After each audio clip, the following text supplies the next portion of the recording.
Good morning mga ka-Facebook. Dada muna naman tayo. Kasi nga hindi na matapos-tapos gawa ng ulan. Parati kasi yung ulan. Mahirap kasi magdamo. Pagbasa ang lupa. Lalo na dito sa amin nga.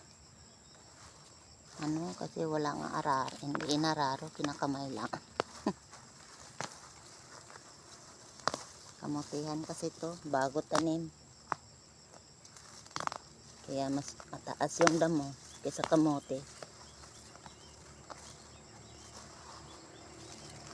Tinataniman ng kamote.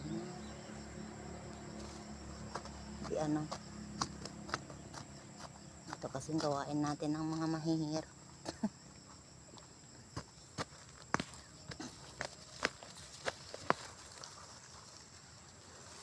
Ngayon mamaya medyo umuulan na naman.